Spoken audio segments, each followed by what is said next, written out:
My name is Sheila Corona. Welcome to Sassy Seer Sheila. I will pick up right where I left off.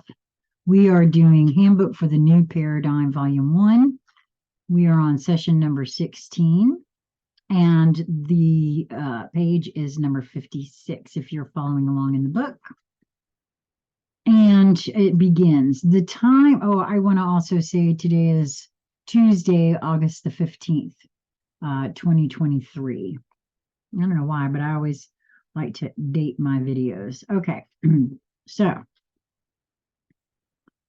not that it matters, I'm being told, because when you find it will be the perfect time for you. And just because you find it now, because I found this book a while ago, but I wasn't drawn to read it. It's only now that I've been drawn to read it. So just because something comes in your field once does not mean you won't revisit it. So on to session number 16. The time, in your way of reckoning, is coming into a critical number of days.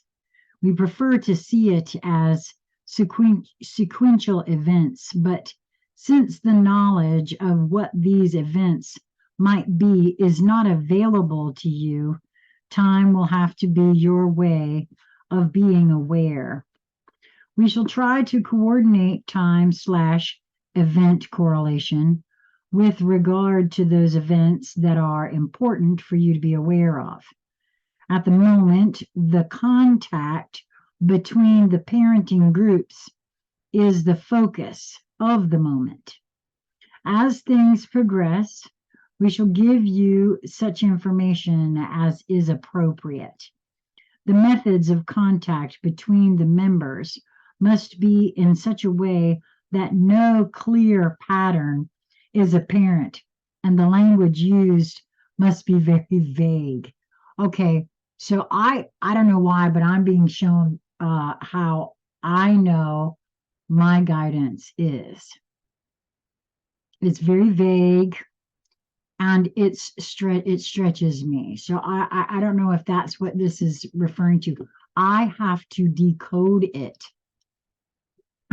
It's not readily explainable, I guess, in my mind always, if that makes any sense. Back to the book here. As we have mentioned before, certain words must not be used, and certainly none consistently. Many of these people have their own pet names for those we often discuss. It would be well to avoid using these, but merely to allude to them, or better yet, not refer to them at all. This will help to prevent triggering the watchdog systems that monitor you on a regular basis. I think it's now frequential, however. For me, anyway, it seems that way. All systems of contact are monitored. You would do well to get accustomed to that understanding. The more recent that a method has come into use, the more easily it is monitored. Unfortunately, wire and tomato soup cans just can't fill the bill. So it is with thought and caution that you must use your communication devices. The dilemma of face-to-face meetings is that if you meet in a public way, you will be noticed. And if you begin to meet in a clandestine way, you will be noticed. This begins to sound like one of your spy movies, but things are as they are. At this point, of course, there is no problem, but as there begins to be meetings among those of you who are apt members of this project, 2 and 2 will begin to make sense to them. The quote ball must be passed onward and outward with little return contact regarding the project in a repetitious fashion. Wow, I see this unfolding in ways that none of us are actually even aware. That I've spoken to that before, that my guidance is by moving towards that which brings me joy and concentrating on healing myself, that in and of itself is part of my mission. The most important part, actually, and it ripples outward, just very much like they're speaking here. And who knows what all else it does, right? No one person or group of persons is to shepherd the project. Well, that sounds like a good idea. All future meetings for business or personal reasons must purposefully exclude any reference whatever to this project. Phone calls, etc., must not be for the purpose of comparing notes. At a certain time, the appropriate group shall come together for one meeting in which the ideas for this future experience of mankind shall be blended together. A simple statement of purpose will arrive at identifying the new genre of experience as the focus of this project. This is the time that the choices of to whom the baton is passed must be carefully contemplated by each person and small group. Then each is to make their contact and the purpose explained in a face-to-face situation where it will be most difficult to be intercepted. Choosing within spur-of-the-moment decisions of appropriate places is best. Your private offices are probably the worst. As I have pointed out before, you are considered entities with special talents, and so are of special interest to them. Do not underestimate your stature in their eyes. This goes out to every single one who actually finds their way to this recording. Know that. And that's me, not the book. We know of no other way to remind you of these parameters without setting the stage like a cloak and dagger move. Yet, as this is but indeed a play upon one small stage of creation, perhaps that is not at all inappropriate. So, play your parts well. Just remember that your timing might not be as perfect as is Bruce Willis in the movies. This will come as perhaps a little late. This will come as perhaps a little late, since the first of the meetings will have already happened. But that which is focused into this message has already been made known to each of the contacts through other levels of knowing within unconscious awareness. It shall be known to set this parameter. Other levels of your awareness are being instructed in this process as well as in this way. I want to pause here to say, too, in regards to all of this, this is 2018. This was as all channelings come through experiential filters, and this one came through in the year, or was published in 2018. So I'm not quite sure of what was going on when all of this was happening, right?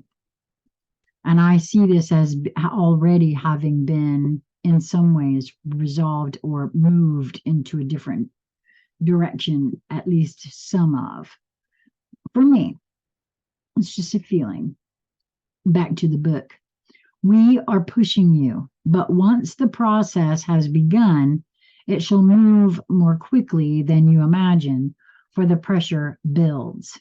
The understanding of the hell that is planned for each and every human spirit shall cause the focus of a new paradigm to reveal to each contact at a spiritual level to a profound degree.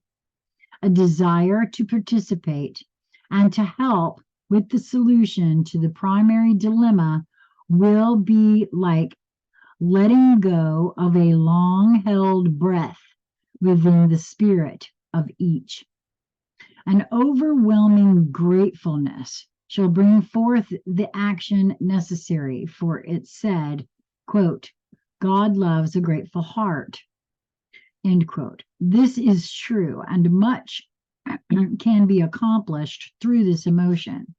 It causes an uplifting of the spirit. Certainly, those of you who have been in service through the spreading of the truth to your fellow human beings can use an uplifting. Yes, I'm sure. As the acceptance of the future planned for this planet has come into your understanding, the failure of the people to grasp this and their refusal to believe its existence has caused you to face many a discouraging hour. But you have have each continued on with your spreading of the truth. And truth is capitalized, by the way, not the whole word, but just the T. Isn't this a glorious change of focus? The understanding that at long last there is a way, a plan to take shape, and the forces of creation are indeed here to give help. This shall be a pivotal point within each consciousness that will bring a change of attitude and will begin to draw in multitudes of awakening people. I kind of feel like that's what I might be feeling in some of this as I'm reading this, and why it feels so important to me to get this finished and up for those to hear that feel drawn.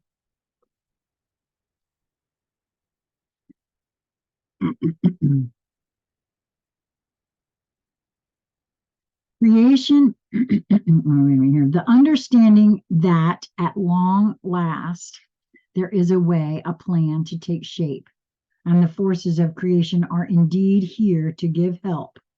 This shall be a pivotal point within each consciousness that will bring a change of attitude and will begin to draw in multitudes of awakening people.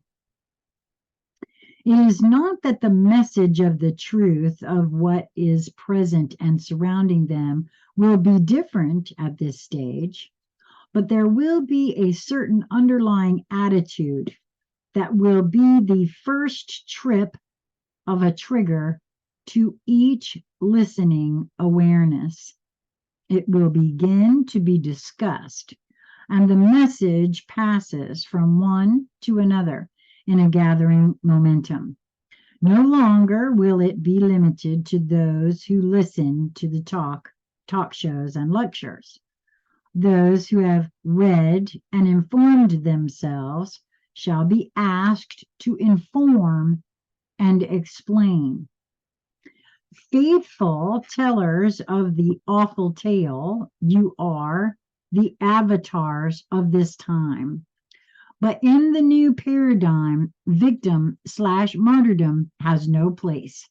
It is not in the plan to allow that pattern to continue. This information is for your consideration. May your experience be filled with synchronicities and loving encounters. And now we'll jump right to session number 17. When the group consciousness came together to create the earth experience as a flow of creation, the free will element within the framework was given particular emphasis with the desire to allow the creative element to be given free rein. The hope was that this special emphasis would allow a blossoming of what you might term a utopian experience within the universal laws. It was not contemplated that the opposite would be created within the context of this focus. The joy of abundance was seen as a result of the proper placement of those laws at the center of the experience. Instead, the result was that the abundance of materiality became the focus, and the concept of, quote, the end justifies the means became the framework of the distorted use of the universal laws. If the distorted version of the laws that indeed govern this existence in this universe of projected thought is all that are known, then how do you create your way through this experience into a new paradigm, which is in harmony with the totality of all that does exist in balance? This is the crux of the dilemma. If the earthly focus were created within a group focus, it would seem that a return to that beginning point would be the place to move forward. Picture as a beginning point a small group of dots coming together into a single larger dot. Then this dot expanding outward into a bubble with a focus point in the middle. All of this is within an expanding movement. Next, see that bubble as starting to change shapes and become an elongated shape, which continues to distort into various configurations until it seems to be coming to a bursting point as more and more pressure is focused toward that point. Now, in your imagination, how would you return that configuration to a perfect circle? Think back to the way the circle was created in the first place and repeat the process. Isn't that what we have been recommending? You need not be all-knowing upper dimensional beings to do this. For as you come together with the intention of creating this return to balance, you need but invoke the creative process to receive guidance. Believe us when we say that it is through your concerted intention, and concerted is bold, not bold, but italicized here. It is through your concerted intention that this distortion will be brought into balance. It is the mass consciousness that controls the shape of the bubble. I have had that feeling when people are discussing whether the earth is flat or round or concave or convex or amoeba shaped or whatever the heck they want to call it, right? I've had that feeling about that then too, about that very same thing. It is the mass consciousness that controls the shape of the bubble. It exists within a flowing movement of the thoughts of all. As the negative pressure is purposefully pushing the mass consciousness to conform to its distorted thought forms, which are contrary to what supports the existence of the bubble, the mass consciousness begins to react. Certain available connections to the source of each individual component of mass consciousness begin to enliven, to resonate, as if being irritated by this pressure. The awareness of the reaction is causing more pressure to be applied through the methods that have brought the situation to the place that it is now. Think in terms of the bursting point on the bubble. If this bubble were to react as would one of your balloons, this point would begin to thin and become more vulnerable. What if instead this point, which consists of thought, which thinks, would instead thicken and react in ways contrary to the apparent laws of the material world? Remember that thought thinking within itself couldn't accept thought that does not fit within the context of creation. Thought, contrary to creation, is directional only by focus in what you might think of as requiring great effort. It cannot be released to complete the creation on its own. Thus, this process requires that every contingency must be considered and contained within the plan or added to the plan, which would then in turn affect the whole of the plan. Do you think this is possible when compared to the realm of thought that can think within itself and know every contingency in less than a blink of an eye? This all-thinking thought has one incredible restriction called free will.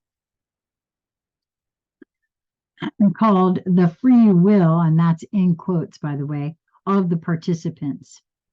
However, when the free will of the participants comes into resonance through intent and purpose, then indeed all creation, and that is in quotes as well, and capitalized, breaks loose, so to speak. Is it as simple as that? What about all the laws of creation that have been broken by all those within the mass consciousness? Isn't each of them required to repent and give up all their erroneous thinking? Come now. Isn't that what experiencing is all about? You've forgotten something. Each of you is thought manifested into third dimensional energy. If thought can think within itself, then do you think that it can do that within each individual? It can, but it has the one restriction of free will.